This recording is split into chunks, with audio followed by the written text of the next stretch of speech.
I must have been hot to go because within a couple of months I wrote August of 1988. My dear friends, I'm beginning to reap a return on these letters. In reply to the last letter, a lady told me that she could not finish it because of her fear of Christians, while a man asked how I could be so anti-Christian. I've been told the letters are much enjoyed, but someone dear to me said she was so offended by the first letter she got that she has left the subsequent ones unopened. Now that I've opened the subject of these letters, I'll tell you about the crafting of the next section. For years, I've shared work lunch hours with John once a week or so. We have a common age, military service, and smoking weed, but he is sure his opinion is more valuable than mine, while I'm sure my opinion is the equal of any. That is what brings us to the recent ongoing conversation between us. John said alcoholism is not a disease, and I said it was good for me to think that it was. Just passing lunch hour, but also trying to understand, I wrote out what I thought was an accurate transcription of our dialogue and read it to him at our next lunch. He says I haven't got it right, so I try again. I'm filling the lunch hour, so I attempt to recreate our conversation 4 different times, each unsatisfactory for John, but I think I nail it, and so I'm going to relate the last effort, but intersperse it in brackets with the way that I remember our talking as I read the 4th try to John. I read a draft of this to John, this letter right now, who insists that I misquote him. But I assured him that it doesn't make any difference, as I'm just a guy from Southeast Fresno, and no one will read of this except you few, and he grudgingly allows me to send it out. So here we go. Last week over lunch, my friend asked if I thought alcoholism was a disease or not. I replied that I didn't think in medical terminology often, but he pressed that for the sake of conversation he wanted my opinion. I took some seconds to gather thoughts, and then I told him that it was a disease.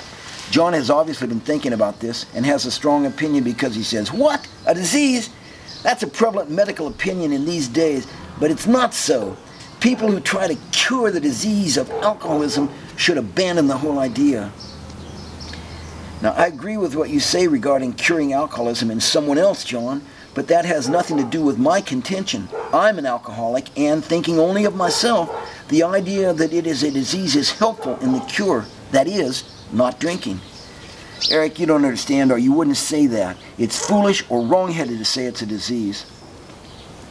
John interrupted me here to say that he's unhappy with this attempt too because he's being misquoted. I defended my phrasing, pointing out that I've written 4 separate accounts of our conversation and I've shown each one to him for comment, and I believe I have distilled the essence of his position. Alcoholism is not a disease and should not be so labeled because that makes curing it very difficult. More than that, his position is so obviously correct that the failure to understand must be due to wrong-headedness or foolishness. John does not dispute the essence of his argument, but is too polite for the blunt terminology that I used and says foolish is over the top, even though anyone calling alcoholism a disease is very uninformed. I point out that we have been talking for years, and while I might be wrong-headed and a fool, I am not uninformed and therefore should not let the dialogue stand as written. Saying it's a disease, John continues, implies that it's out of personal control and not one's responsibility, and therefore it's the worst thing to treat alcoholism. All right, John, that's true as far as treatment for someone else goes. I readily agree. But I am not saying an alcoholic is not responsible. You know my idea that a person who harms another one gets a warning for the first offense, a warning for the second offense, and death the 3rd time. Diminished capacity is no exception. Drunk or sober, you are responsible. Yet, there's a great benefit in believing alcoholism is a disease, provided that you understand that the only cure for the disease is total abstention. That isn't right, Eric. Not taking something can hardly be called medicine. Why not? Think of someone with an allergy to peanuts. There are medications to help when someone is suffering reactions to peanuts, but the best medicine is simply to avoid peanuts and never have a reaction. Alcoholism is analogous. It is potentially deadly reaction lurking always in me that alcohol and nothing else can unleash. The remedy for me is simple. Don't drink. Just say no, Eric. Please, don't insult me. There's an entire anti-drug movement that will tell you that that's not enough. You can't help an alcoholic by telling him to just say no. John interrupted me here to say that saying no might be the start of a treatment, but there are many other factors that would also have to be attended to.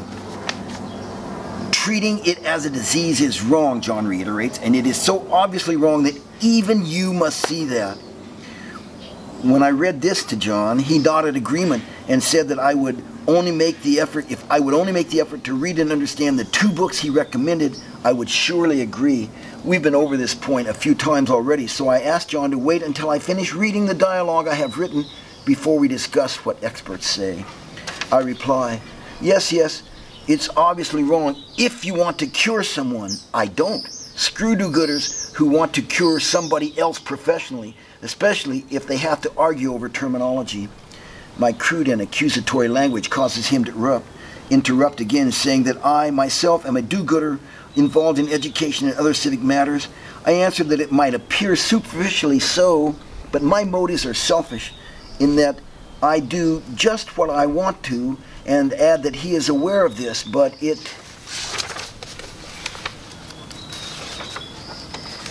might merit further discussion as it relates to our topic. Yet there remain only a few lines of my dialogue and I want to finish it, so I continue. Alcoholism is not a disease. Agreed. It is a great blessing. There's a long pause and John says, what?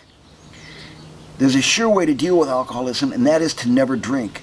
There may be other ways, maybe, I reply, but never drink is certain. Unfortunately, I could not say no. Alcohol beat me, mastered me, forced me to know that I was not in control.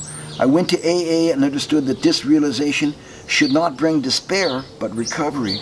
It's very hard for an alcoholic alone to just say no, but an alcoholic who wants to say no and asks the higher power for help in this simple thing can do it. Put your faith outside of yourself and say no, one day at a time.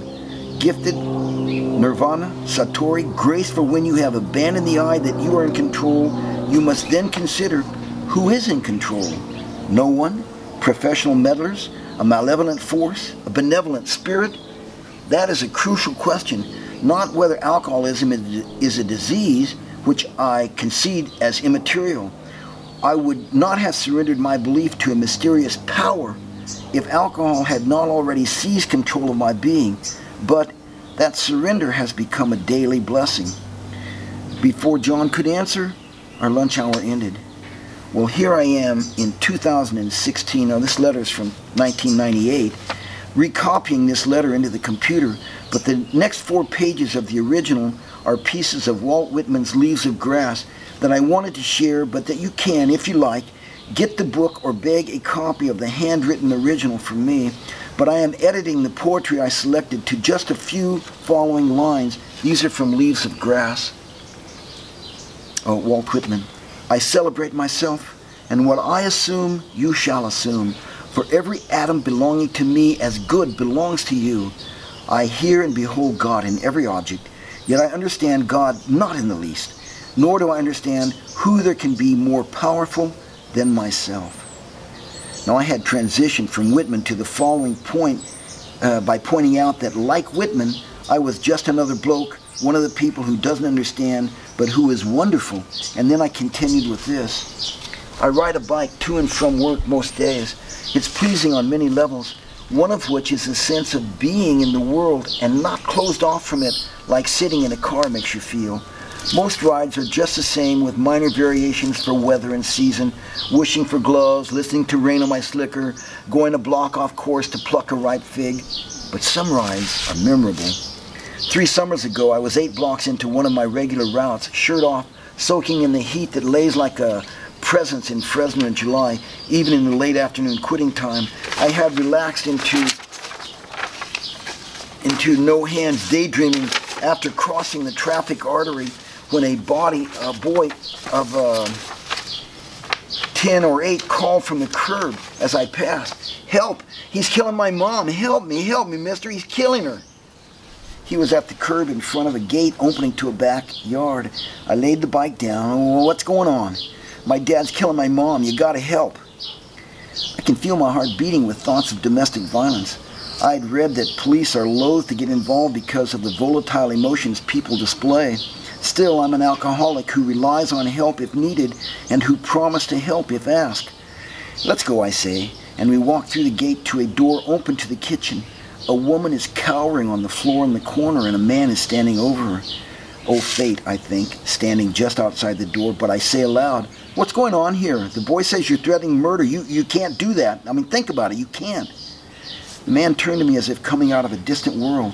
"No," he said, and stood blinking. "I'm going." And then he walked out the open door past me and away. The boy and I stood looking at the woman still crouched on the corner. No one moved until she spoke. "Thank you." "Will you be all right?" I wanted to go. Yes, it's okay, thank you." The boy and the woman did not move as I walked to the bike and rode away, feeling the heat vividly. Well, that's it from Liberty Street. With peace and love, Eric.